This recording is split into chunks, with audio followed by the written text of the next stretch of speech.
श्री पूर्णिमा के दिन कार्तिक पूर्णिमा जो व्यक्ति मासिक शिवरात्रि के किसी सारे जलाशय पर नदी, तालाब, बावड़ी, कुआं, इसे आप बिल्कुल भी स्किप ना करें जहाँ भी और जलाशय हो, सुने, जिससे सारे उपाय तट पर जाकर अच्छे से समझ में आ लगाएगा। जाए। लक्ष्मी, धन की वृद्धि, अखंड लक्ष्मी की प्राप्ति हो। उसके खाते में लाख गुना होकर चला जाएगा। लोग इसको देव दीपावली कहते हैं क्योंकि वो पुण्य लक्ष्मी छुड़ा कर लाई थी और इतनी दीप उत्सव मनाया गया था लक्ष्मी जी के लिए कि वाह रे लक्ष्मी वाह, तूने जगत का कल्याण कर दिया, तूने जगत का उद्धार कर दिया।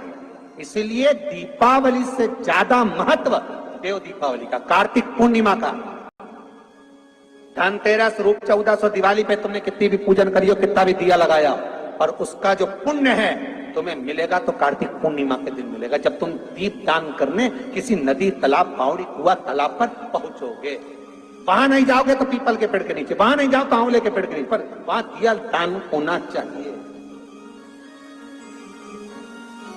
और कई लोगों का नियम है साहब, आज भी कार्तिक पूर्णिमा के दिन दीप दान करते हैं। दीप दान कर 7 घी के दीप रसोई घर के अंदर प्रज्वलित करिए। 7 दीप की पूजन करिए और पूजन कर कर वो 7 पुष्प जब दीप ठंडे हो जाएं, पूर्ण तरह से आनंद के साथ सुबह के समय जब आप पूजन कर लें, उन 7 पुष्प को दिन भर में से कभी भी देवाधिदेव महादेव के दरवाजे पर, शिव के दरवाजे से मतलब है शंकर के ऊपर, अगर शिव के मंदिर नहीं जा सकते तो बेलपत्री के नीचे, बेलपत्री के नीचे भी नहीं जा सकते तो पवित्र नदी के तट पर, या पीपल के वृक्ष के नीचे, या आंवले के वृक्ष के नीचे, वो 7 पुष्प को अपनी कामना कर कर लक्ष्मी प्राप्ति के लिए कुछ देर रख दें। रखने के बाद एक पुष्प, आटे का जो दिया बनाते हो घर के अंदर, कभी आपने पूजन करी होगी तो आटे के दिया बनाओगे। अभी आप बैकुंठ अपने कार्तिक पूर्णिमा के दिन विसर्जन करने जाओगे, घाट पर लगाने जाओगे आटे का दिया, तो आटे का जो दिया लगाते हैं, इसकी बाती हमेशा याद रखो कि अगर 4 दिए लगा रहे हो तो चारों दिशा में बाती होना चाहिए उसकी, मतलब बाती एक ही रखो पर 4 दिए को 4 दिशा की ओर निर्मित कर कर रख दीजिए, उसका मुख उतार। आटे के दिए में कभी भी चोंच नहीं बनाना चाहिए, अर्थात बत्ती रखने की जो चोंच होती है आटे के दिए में कभी नहीं बनाना, बिल्कुल गोल बनाना चाहिए और उसको फिर विसर्जन की ओर आप लेकर जाओ या देवता की ओर लगाओ, जहां लगाना है, पर उसमें चोंच नहीं होना चाहिए। जिस आटे के दिए में चोंच बन जाती है उसको बलि का भाग ग्रहण कर। शाम का जो समय होता है, प्रदोष काल जो होता है, उसका वर्णन जब हम करते हैं, ये प्रदोष की पूजन का विधान किसने बनाया, ये प्रदोष की पूजन का नियम किसने बनाया, ये प्रदोष की संध्या काल का, प्रदोष के समय का पूजन का विधान कौन बनाया, ये प्रदोष के समय पर एक बेलपत्र चढ़ाने का विधान किसने बनाया, प्रदोष के समय पर एक समीपत्र चढ़ने का विधान किसने बनाया, प्रदोष के समय पर अगर मान लो कोई भिखारी से भिखारी व्यक्ति भी है जो ठेला चला रहा है, उसके पास में खाने के लिए कुछ नहीं है, फटे कपड़े पहन रहा है, उसकी जिंदगी में कुछ भी नहीं बचा और कर्जे में लदालूम हो गया, एक चावल का दाना अगर वो प्रदोष के दिन, प्रदोष काल में शाम के समय पर शंकर के शिवलिंग पर चढ़ा देता है तो 3 या 4 प्रदोष में उसका कर्जा चूकना प्रारंभ हो जाता है। वो प्रदोष का विधान है। जिस समय पर सूरज डूब रहा हो, चंद्र प्रकाशित हो रहा हो, दोनों का मेल हो रहा हो, ना तो पूरा सूरज डूबा है, ना पूरा चंद्र आया है, ना पूरा अंधेरा है, ना पूरा उजाला है, उस समय को प्रदोष काल कहा गया, उस समय को प्रदोष का समय कहा, प्रदोष काल कहा। अब कई लोग हमसे कहते हैं गुरुजी आप हमको प्रदोष का समय बताया करो कि प्रदोष काल किसको कहते हैं, प्रदोष का समय किसको कहते हैं। अब एक बात हम आप सबसे कहना चाहते हैं, जितने लोग आस्था चैनल पर सुन रहे हैं, जितने फेसबुक यूट्यूब पर सुन रहे हैं और जितने रेवाड़ी की इस पवित्र धरा पर कथा को सुन रहे हैं, आप सबसे एक बात कहना चाहिए अगर हम समय देखकर बताएं आपको कि शाम को 6 बजे, 6:30 बजे, 6:30 पे लेकर 7:30 के बीच में ये समय है, या 5:30 से लेकर 6:30 तक का ये समय है, या हम तुमको बोल दें कि इतनी बजे ये समय प्रदोष काल का रहेगा या इतनी बजे ये समय रहेगा, तो देखिए कभी कभी ठंड का समय आता है तो दिन जल्दी ढल जाता है, कभी कभी गर्मी का समय रहता है तो दिन बहुत लेट ढलता है। इसलिए समय की गणना से मत चलो, आप तो ये अंदाजा लगाकर रखो कि दिन ढल रहा हो,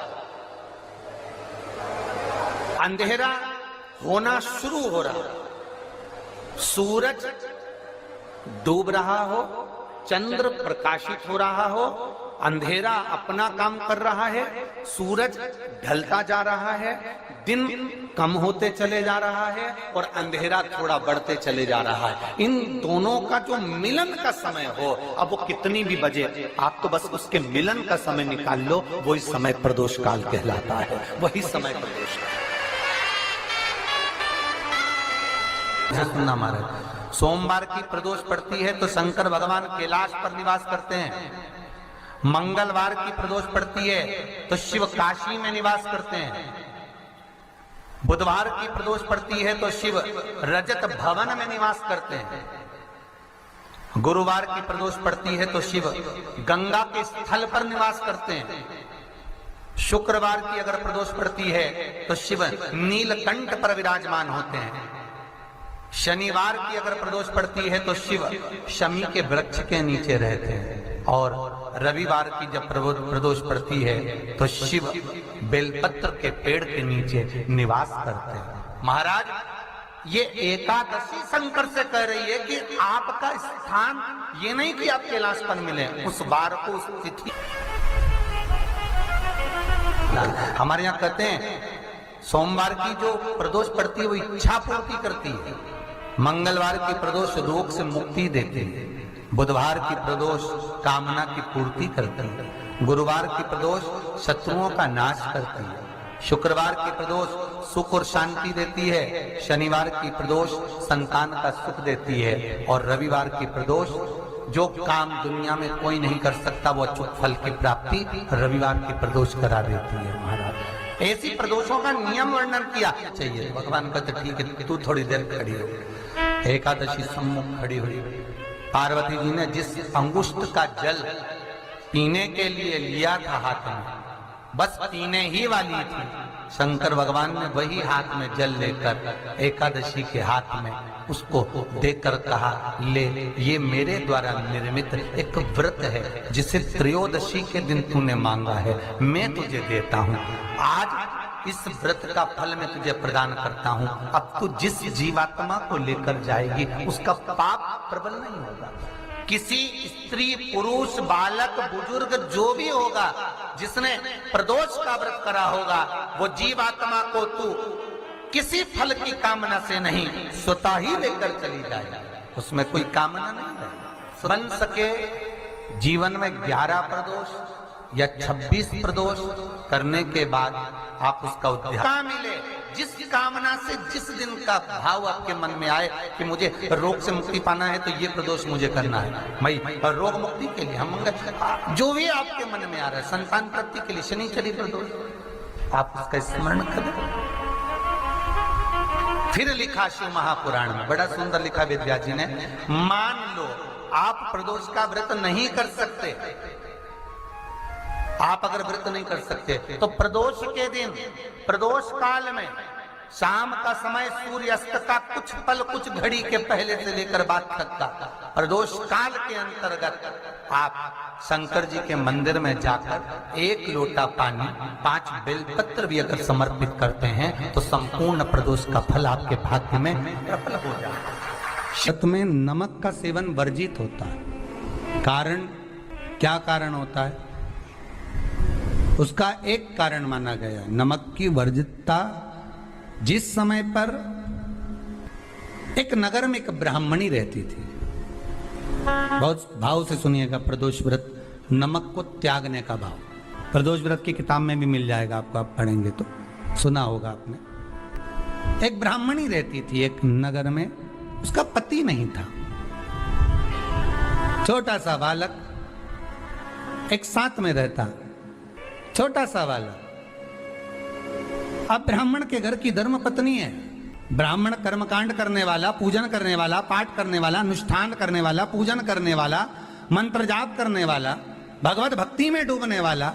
ब्राह्मण तो चले गया, ब्राह्मणी बच्चे के साथ रह रही है। क्या करे वो? अकेली निवास कर रही है, अकेली रह रही है। और ब्राह्मणी बच्चे के साथ भ्रमण करती रहती, घूमती, कहीं कहीं दर दर जाकर कुछ भिक्षा को मांग कर लेकर आ जाती। और भिक्षा लाने के बाद में उस भिक्षा को जब लेकर आती तो अपने बच्चे को भी खिलाती और स्वयं भी उसका पान करती। एक दिन ब्राह्मणी भ्रमण करते करते प्रदोष काल के समय पर शिव मंदिर में प्रवेश करी। प्रदोष काल के समय पर और शंकर मंदिर में जब प्रवेश करा, प्रदोष काल किसको कहते हैं? सूर्य अस्त हो रहा हो, रात्रि प्रवेश कर रही हो, दोनों का जब मिलन हो रहा हो वो प्रदोष काल कहलाते। दोनों का जब मिलन हो रहा, सूर्यास्त हो रहा हो, रात्रि अपना चरण बढ़ाने के लिए आगे बढ़ रही हो और दोनों का जब मिलन हो रहा है, वो प्रदोष काल है, वो प्रदोष का समय है। ब्राह्मणी मंदिर में प्रवेश कर रही है। जब ब्राह्मणी मंदिर में प्रवेश करी, मंदिर के अंदर पहुंची, प्रदोष काल का समय था, प्रदोष का समय चल रहा था। और प्रदोष काल के उस समय में, प्रदोष काल के उस समय में जब ब्राह्मणी ने देखा कि कोई भगवान की भक्ति में लगा हुआ है, भगवान के रस तत्व में डूबा हुआ है। आज ब्राह्मणी के पास में कुछ पदार्थ नहीं है, अपने बच्चे का पेट भरने के लिए कोई सामग्री नहीं है, और कुछ आस लेके वो प्रवेश करिए, कुछ आस लेकर वो अंदर प्रवेश कर जाती है। कोई ऋषि की पत्नी, कोई ब्राह्मण जन की अर्धांगिनी उस प्रदोष के समय पर शंकर का अभिषेक पूजन कर रही थी, भगवान शिव की आराधना कर रही थी, भगवान की भक्ति में डूबी हुई थी। जब भगवान शिव की आराधना में डूबी हुई है, आराधना कर रही है, इस काल में वहां पर पड़ी हुई कुछ वस्तु को इस ब्राह्मणी ने मांग लिया। मेरे बालक को बहुत भूख लगी है, मेरा बच्चा बड़ा भूखा है, इसके भोजन लेते से कहा इसमें तो स्वाद नहीं है, इसमें स्वाद नहीं है। उस ब्राह्मणी ने बड़ा सुंदर एक संवाद कहा। घर का जो बड़ा होता है ना, घर का जो बड़े होता है, घर का बुजुर्ग जो होता है, घर का जो प्रथम स्थल प्राप्त करने वाला, मेन कुर्सी पर, अच्छी जगह पर जो बैठने वाला होता है ना, ब्राह्मणी कहती है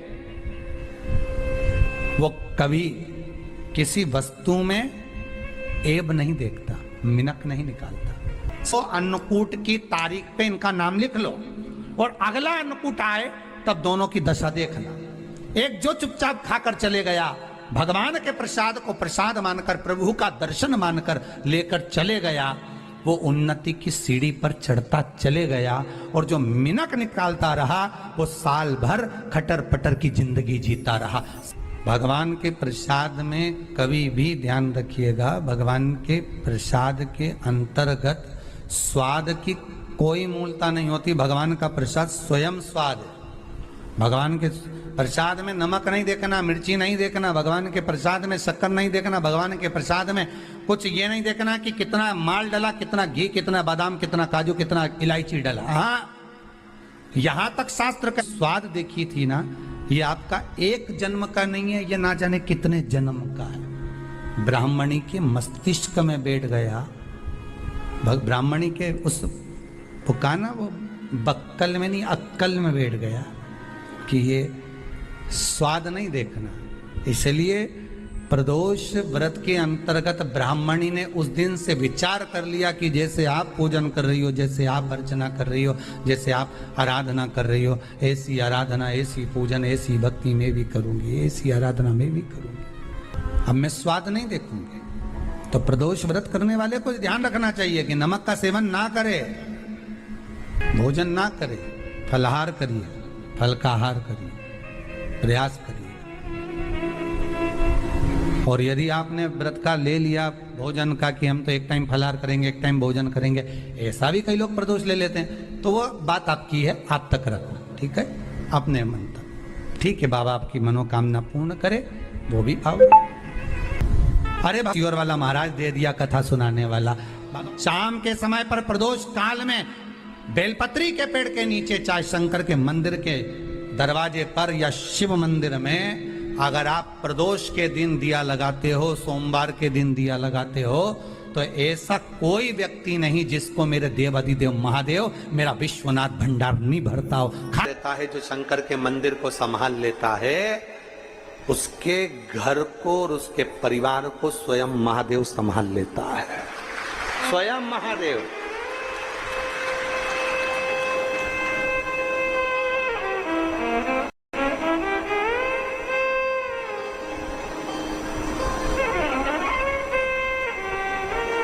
आप शंकर को संभालो, आप शंकर का मंदिर संभालो, आप शिव महापुराण की कथा संभालो, आप भगवान की भक्ति संभालो, महादेव तुम्हें संभाले। तुमको अगर लग रहा है कि मेरे दशा नहीं बदल रही, मैंने दिशा बदल कर देख लिया, मैंने घर का रुख बदल कर देख लिया, दुकान बदल कर देख ली, सब कुछ बदल कर देख लिया, आज साउंड सेट नहीं है, तुमने घर का फर्नीचर बदल कर देख लिया, सब कुछ बदल कर देख लिया, तो अब एक महीना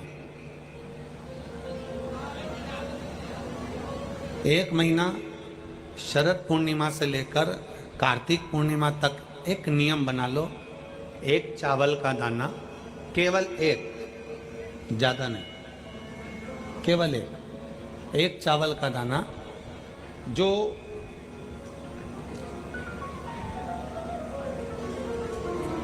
अशोक सुंदरी वाली जो जगह है सामने, एक चावल का दाना जो अशोक सुंदरी वाली जगह है, बस उस पर एक चावल का दाना चढ़ाने का एक नियम आप बना लीजिए।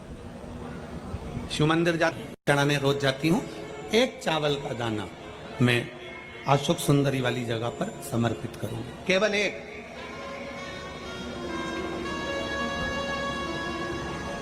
चावल का दाना समर्पित कब करना है?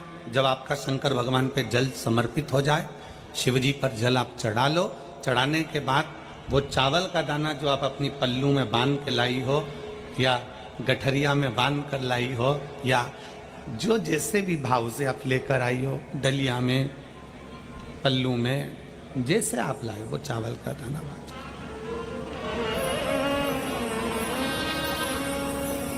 उस एक चावल के दाने को एक महीने तक आप रोज एक चावल का दाना लेकर जाओ, रोज चढ़ाओ, अपनी कामना कर कर, बाबा मैंने दिशा बदल कर देख ली, दुकान बदल कर देख लिया, व्यापार बदल कर देख लिया, घर बदल कर देख लिया, काम बदल कर देख लिया, पर मेरी दशा नहीं बदल रही। अब ये मैंने चावल का दाना, चावल का मतलब होता है अक्षत,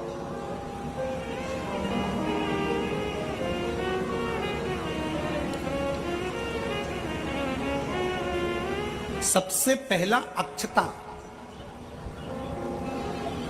सबसे पहला अक्षता। कभी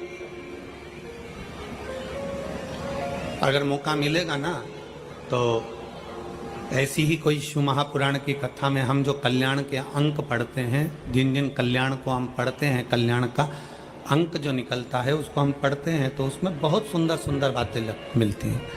कभी अगर मौका मिलेगा तो एक बार कल्याण का अंक शिव का हम आपको एक एक पृष्ठ का दर्शन कराएंगे कि उस पृष्ठ पर क्या लिखा। स्वयं अन्नपूर्णा महारानी काशी में विराजमान होकर नंदी पर बैठ कर आए हुए देवाधिदेव महादेव की साक्षी में कहती है, स्वयं अन्नपूर्णा महारानी काशी की पवित्र भूमि पर नंदी पर बैठ कर आए हुए भगवान शंकर से कहती है, भोले बाबा, हे शिव, हे शंकर, हे विश्वनाथ, विश्व का भरण पोषण करने वाले हैं। अन्नपूर्णा महारानी कहती है कि मैं आपको क्या दूं जिससे संपूर्ण ब्रह्मांड का कल्याण हो जाए। और आपकी कृपा दृष्टि मुझ पर हो जाए और मेरी भी दशा बदल जाए, मैं आपको क्या दूं, क्या प्रदान करूं मैं आपको?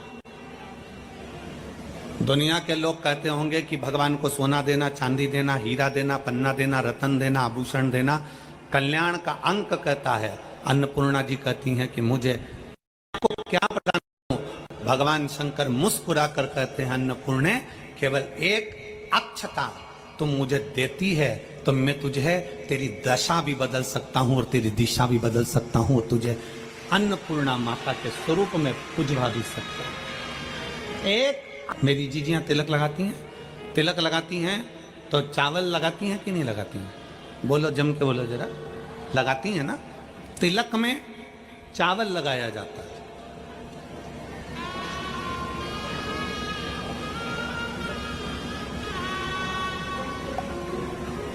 तो सोमवार, रविवार, मंगल, बुध, कोई सी भी त्रयोदशी, प्रदोष, कोई सी भी प्रदोष तिथि आए उस दिन तुलसी की लकड़ी, पहले से तुलसी आपके घर में अगर सूखी हो, तुलसी सूख गई हो तो उसकी जो लकड़ी होती है उस लकड़ी का 7 लकड़ी का बंडल बनाकर दीप बना लो। लकड़ी का दीप मतलब लकड़ी पतली पतली डालियों को लेकर कच्चे सूत से उसको बांध और बांध कर घी में डुबक दो।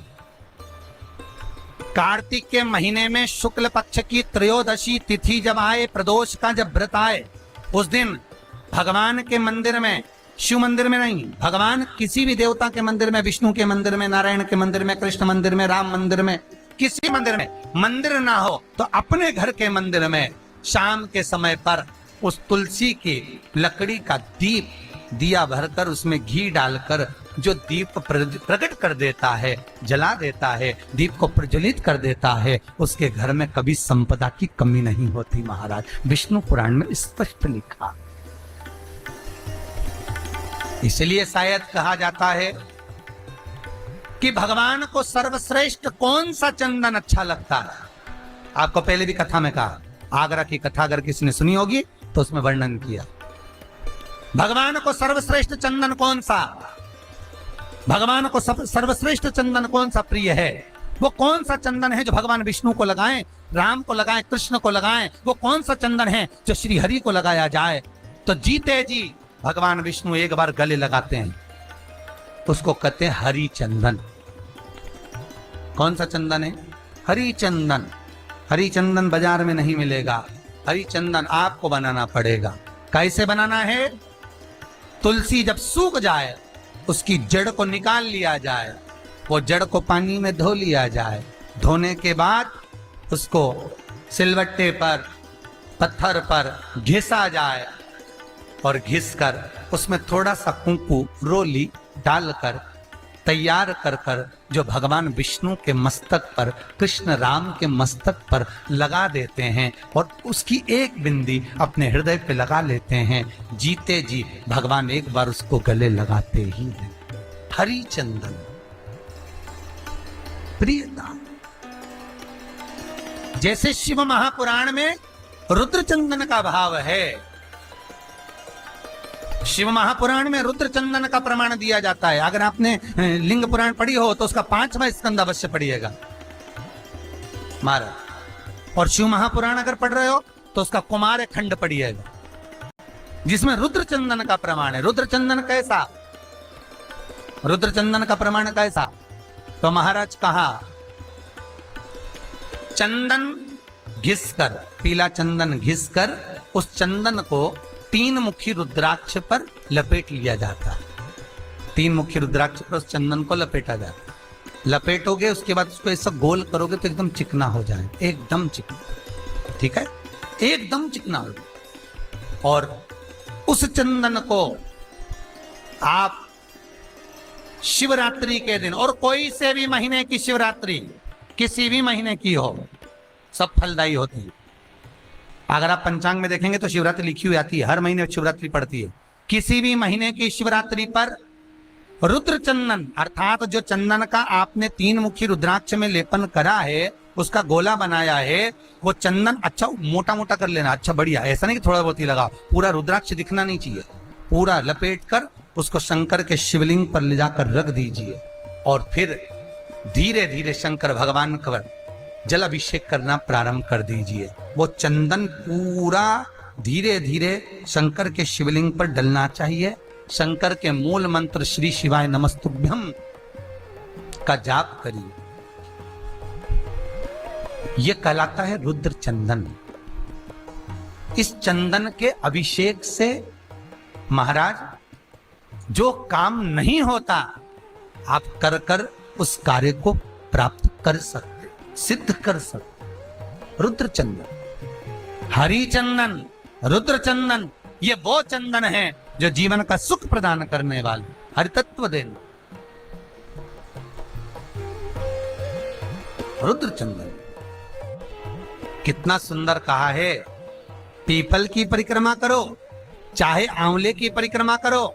करते समय हम अपने हाथ में कुछ मन का रखते हैं, हम अपने हाथ में चिरौंजी का दाना रखते हैं, हम अपने हाथ में कुछ मूंगफली का दाना रख लेते हैं, हम अपने हाथ में कोई टॉफी रख लेते हैं, हम अपने हाथ में कुछ मिश्री का दाना रख लेते हैं। क्यों? उसका कारण है कि परिक्रमा डायरेक्ट लगाएंगे, लगाते जाएंगे तो फल नहीं मिलेगा, पर परिक्रमा लगाकर जब सामने आए और थोड़ा सा सामान डालेंगे, डालने के लिए रुकना पड़ेगा, रुकेंगे तो दूसरी परिक्रमा का फल मिलेगा। अगर डायरेक्ट लगाए जाए तो कोई फल की प्राप्ति नहीं। हमेशा रहा है, आज फिर करूंगा निवेदन कि किसी तीर्थ में जब जाएं, काशी में पहुंच रहे हैं, विश्वनाथ की नगरी में जाना है, काशी जा रहे हैं, उज्जैनी जा रहे हैं, महाकाल का दर्शन करना है, ओमकारेश्वर जा रहे हैं, ओमकार का दर्शन करना है।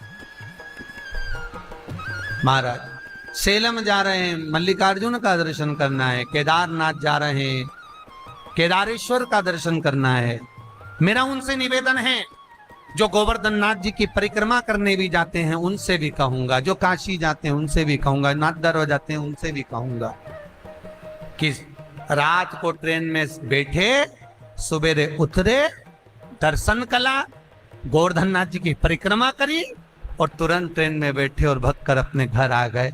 ऐसे दर्शन से कोई फल नहीं है। कुछ देर जाकर भगवान के पास बैठकर उनसे बात तो करो, विश्वनाथ आपने बुलाया, बहुत दिनों के बाद बुलाया, बाबा बहुत याद आती है आपकी, आप कृपा करा करो, इतना धन इतना वैभव देना मेरे विश्वनाथ कि मैं दर्शन करने आ जाऊं। हे गोवर्धन नाथ, कई लोग गिरिराज जी की परिक्रमा करने जाते हैं, गोवर्धन नाथ जी की परिक्रमा करने जाते हैं, बिल्कुल खड़ी परिक्रमा, मैं कुछ खाऊंगा नहीं, मैं कहीं बैठूंगा नहीं, चले जा रहे, हापड़ी भरा रही, पर शरीर थक रहा, पसीना बह रहा, चले जा रहे। भगवान खुद बच्चे का रूप रखकर उसके पास में आ रहे, पानी पी लो, भंडारा खोल रखा है, टेबल पे पूरी सब्जी बट रही, कुछ खा लो, बुला बुला कर कह रहे हाथ जोड़ जोड़ के खा लो। क्यों? क्योंकि भगवान कह रहे इसे कोलू की बेल की तरह परिक्रमा मत लगा, मेरे पास आया है, कुछ देर बैठ तो सही। तुम्हारे यहाँ कोई मेहमान आया, बहुत दूर से आया और दरवाजे पर आया और 5 मिनट मिला, और जीजी कैसी हो? बढ़िया, आनंद में, बच जा रहा हूँ, और वो तो बुझ जाए तो बुरा तो लगेगा। आया का मुंडा दिखाने आया था क्या? थोड़ी देर बैठ तो सही, पानी तो पी ले, चाय पी ले, मैं बनाऊं। नहीं, मैं तो आया नहीं थे, बुरा तो लगेगा। भगवान को भी बुरा लगता है कि मैंने इतने प्रेम से तुझे निमंत्रण दिया मेरे दरबार में बुलाने के लिए। दिन चढ़ाई है।